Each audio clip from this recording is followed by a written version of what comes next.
کہانی ایک ایسے گھر کی ہے جس میں صدیوں سے پراسرار واقعات چلتے رہے اور آخر میں ان واقعات نے ایک بھیانک موڑ لے لیا۔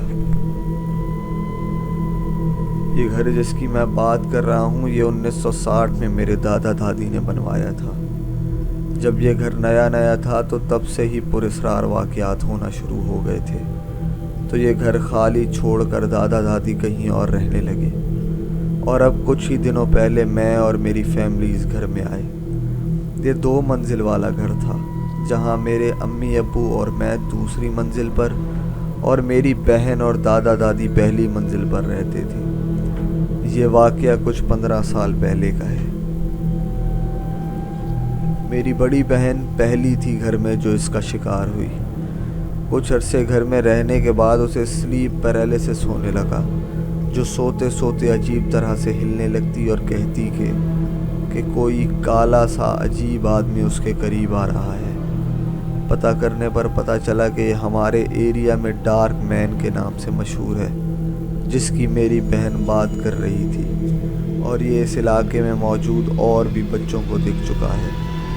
پہلے تو ہم سب اسے معمولی سمجھنے لگے کہ چلو خیر ہے، کوئی بات نہیں، لیکن یہ چیزیں بڑھتے بڑھتے اتنا زیادہ ہو گئیں کہ ہم سب اب پریشان ہونے لگے۔ یہ کئی مرتبہ سوتے سوتے ایسا بیہیو کرتی جیسے کوئی اس کے بال زور سے کھینچ رہا ہے اور اسے بہت درد ہو رہا ہے۔ کئی دفعہ یہ ہونے کے بعد میری دادی آ جاتی اور وہ اس پر کچھ پڑھنے لگتی اور وہ ٹھیک ہو جاتی۔ ایک دفعہ لاؤنج میں میں، میری بہن اور میری ماں ٹی وی دیکھ رہے تھے کہ اسی وقت میری بہن کو ایک جھٹکا سا لگا اور وہ عجیب طرح سے ہو کر بیٹھ گئی۔ پہلے تو ہمیں یہ سمجھنے میں ٹائم لگا کہ ہوا کیا ہے کہ اچانک اس نے بہت زیادہ خطرناک چیخ ماری کہ ہم دونوں نے کانوں پہ ہاتھ رکھ لیا اور میری دادی اپنے روم سے آ گئی۔ اتنے میں میرے ابو بھی آ گئے اور وہ بہت پریشانی سے دیکھنے لگے۔ میری دادی نے عمل پڑھنا اسٹارٹ کیا اور میری دادی نے کہا کہ اس کے رواج کے مطابق ڈارک مین سے بچنے کے لیے عمل کے ساتھ اپنے باپ کی دی ہوئی کسی چیز کو اس کے ساتھ رکھنا ہوگا۔ تو میرے ابو فوراً اپنا بیڈ لائے اور میری بہن کو پہنا دیا، اور وہ شور کرتے کرتے نارمل حالت میں آ گئی، اور میرے ابو اسے اٹھا کر بیڈ روم میں چھوڑ آئے۔ یہ واقعات کا سلسلہ یہیں نہیں رکا۔ روز گھر میں عجیب و غریب آوازیں آتی، برتن خود بخود بجنے لگتے، دروازہ کرسیاں بجنے لگتے اور آواز آنے لگتی۔ ایک مرتبہ میری دادی نے ایک سایہ دیکھا دوسری منزل کی طرف جو روم کی طرف بڑھ رہا تھا۔ میری دادی فوراً بھاگ کر اس کمرے میں گئی کہ شاید کوئی چور ہے، لیکن وہاں جانے پر کچھ نہیں تھا۔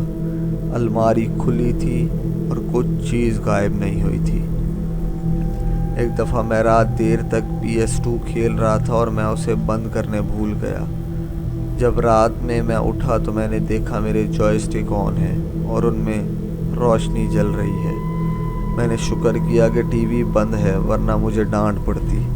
میں نے فوراً اسے بند کر دیا اور جا کر سو گیا۔ کچھ گھنٹوں بعد میں پھر اٹھا واش روم کے لیے تو وہ جوائے اسٹک پھر سے جل رہے تھے۔ میں نے سب کے روم میں جا کر دیکھا، لیکن سب گھر والے سو رہے تھے، اور میں ڈر کے مارے اپنے روم میں جا کر سو گیا اور اس کا ذکر کسی سے نہیں کیا۔ اس کے بعد میری امی کے ساتھ واقعہ ہوا۔ جب میری امی اور ابو سو رہے تھے تو امی کے اوپر ایک ہاتھ آیا جیسے کروٹ لیتے ہیں، تو میری امی نے کہا میرے پاپا سے کہ ہاتھ ہٹائیں، پہلے ہی گھٹن ہو رہی ہے، لیکن وہ ہاتھ نہیں ہٹایا اور زور بڑھتا گیا، جس کی وجہ سے میری امی نے ایک اور بار کہا کہ آپ ہاتھ ہٹائیں، میرا دم گھٹ رہا ہے۔ اتنے میں میری امی نے چیخ ماری اور پیچھے ہوئی تو دیکھا کہ میرے ابو تو دوسری سائیڈ کروٹ لے کر سو رہے ہیں، وہ ان کی سائیڈ تھے ہی نہیں۔ ان سب واقعات نے ہمارے گھر والوں کو اس بات کے لیے مجبور کیا کہ ہم کسی پادری سے اس بارے میں بات کریں۔ پادری گھر پر آئے اور انہوں نے ہم سب کو بتایا کہ جو روح اس کی بہن کو تنگ کر رہی ہے اس کا نام سیمیول ہے، لیکن یہ بری روح نہیں ہے اور آپ کی بیٹی کو کوئی نقصان نہیں پہنچائے گی۔ یہ سن کر سب گھر والوں کو راحت ہوئی۔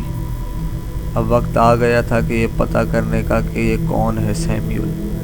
ہم نے آس پاس کے لوگوں سے اور دوسری جگہوں سے پتہ کرنے کے لیے الگ الگ چیزیں پتہ لگیں، لیکن جو میجر بات تھی وہ یہ تھی کہ جب میری دادی چھوٹی تھیں اور اسکول سے گھر آ رہی تھی تو وہ روزانہ ایک قبرستان کے آگے سے گزرتی تھی۔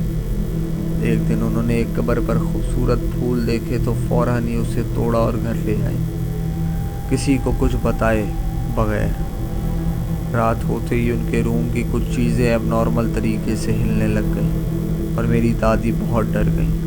انہیں یہ سمجھ آ گیا تھا یہ جو بھی ہو رہا ہے اس پھول کی وجہ سے ہو رہا ہے۔ تو میری دادی نے یہ سب ماجرا اپنے امی ابو کو بتایا اور انہوں نے یہ پھول جا کر رکھنے کا کہا، اور وہ رکھ بھی آئے۔ اس کے بعد سے اب تک ٹھیک ہو گیا سب، لیکن اس گھر میں جو بھی کوئی لڑکی آتی ہے اس کے ساتھ ایسے واقعات ہونے لگتے ہیں۔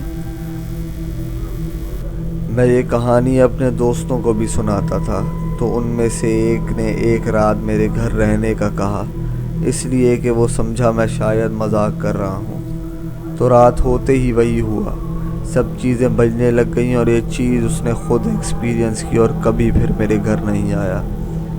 اس واقعے کو 15 سال ہو چکے ہیں۔ وقت کے ساتھ ساتھ میری بہن ٹھیک ہو گئی تھی، اور آج بھی وہ دن یاد آئیں تو مجھے رات میں نیند نہیں آتی۔